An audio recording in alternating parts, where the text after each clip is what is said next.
Hello and welcome to today's math class. We have this on the board. A 3 to the power of 2 all over k minus 2 to the power of 2 all over k equal to 5. What is the value of k here? This is a very simple one. Now, without being told, you know that the k here is going to give us one of the root is going to give us 1. But how do you actually solve for this one when it is a written exam, not an OBJ exam? So let's take our solution here.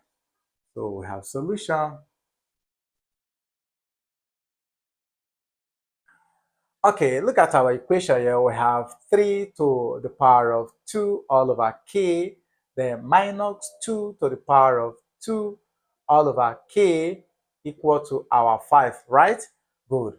Yeah, I'm going to do a simple substitution. So I'm going to say put our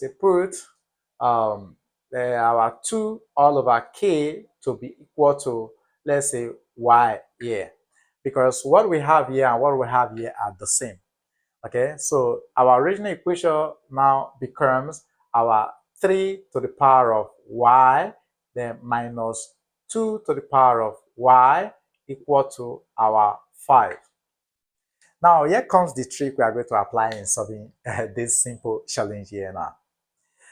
We think of rewriting our 5. We know that our 5 could be written as 9 minus 4. And so this is going to give us our 3 to the power of our y minus our 2 to the power of y, they're equal to 9 minus 4. Now check the numbers or the figures we have on the right hand side of the equation. They are perfect square. So we just go ahead to rewrite them.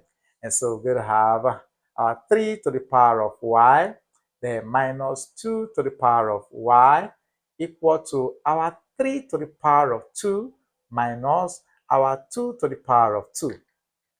Perfect. So we are having 3 to the power of y minus 2 to the power of y, and here we're having 3 to the power of 2 minus 2 to the power of 2. So by comparison, let's put it here. By comparison, we're going to have here our y, or we can equally say here that your 3 to the power of y is equal to 3 to the power of 2. Or we have our 2 to the power of y is equal to our 2 to the power of 2. Either of them. Okay, so from here, if we do this comparison, we're going to have our y, because we have the bases to be same, so we can equate the exponent. So we're going to have, therefore, our y is equal to 2. Either way, yeah, the bases are the same, so we can equally equate the exponent.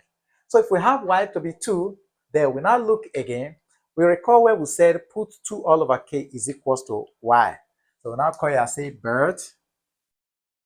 but our 2 to the power of 2